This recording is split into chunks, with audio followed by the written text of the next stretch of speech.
sagutin ko ni Brother Ran. Bro? Si Tony. Papasalamat lang po ako sa church sa financial support na binigay kasi sa hindi ko nakakaalam na disgrasya nanay 25 nahulog from bed to floor. So, lumampas yung kanyang noo, sobrang laki ng bukol. Tapos, pina-skeletal x-ray, good naman lahat except for the wrist. Yung left, nadurog. So, ang ginawa, kinast siya. Ngayon napapahinga, kaya lang kagabi lang niya nararamdaman yung sobrang sakit. So, hindi po siya talagang pwede makasama. Ang itsura niya ngayon, parang sinapak ni Pacquiao. Maraming salamat po sa tulong. Sa Manilaan naman, hindi pa natatapos. Ano sila kahapon, ginabi na sila eh. Para lang maitapon. Hindi talaga natapos. Tapos, itong ganyan ka kung dito kulang pa rin ng dalawa, kulang pa rin ng isa. Siguro naman napakaliwanag na yan. Ang ganda. Super. Yeah?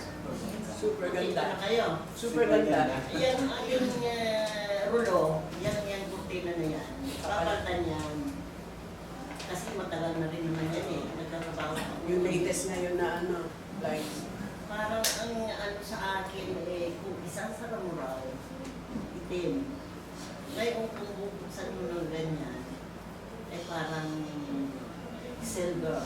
Titingnan natin kung ano. may magic. Palagay ko baka matapos nila next Parang week. black taps magiging may magic. May magic. Hindi pa ako makakaano ng dahil anyway, kung sakali man kinulang, mahala na. Pero sasabihin ko rin kung magkano ang ating Ganda. Additional po na balita, meron po tayo Thanksgiving sa second Sunday of January. ay, ano natin? Kung pwede po sana kung natapos dito, saglit lang para dun sa potluck na pag-uusapan po. Alam natin po ano yung Tapusin mo lang.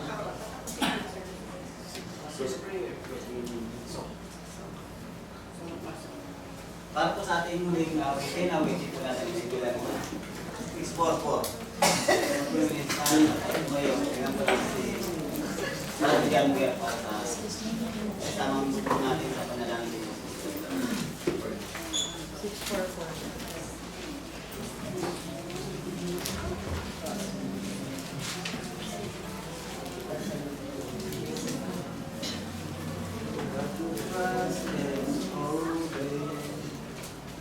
When we walk with the Lord.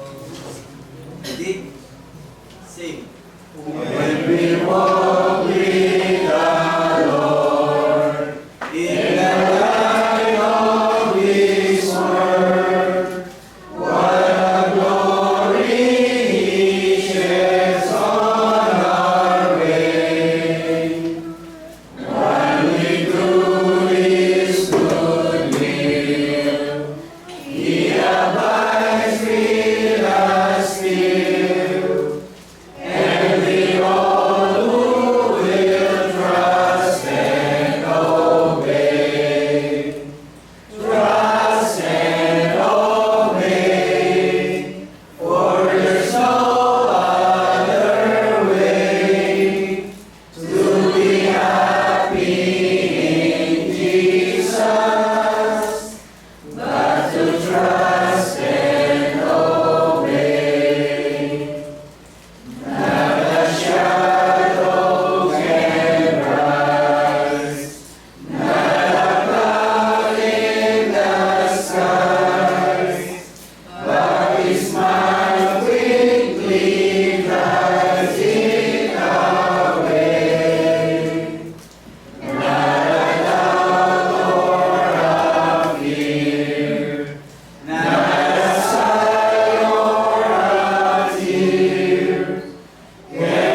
taos puso ang pagpapasalamat sa oras na ito na ibinigay mo ang buhay at kalakasan, Panginoon, na siyang aming nagamit upang purihin ka at pasalamatan sa iyong pagkastasang pangalan sa pinakamahalagang gawain namin sa araw nito.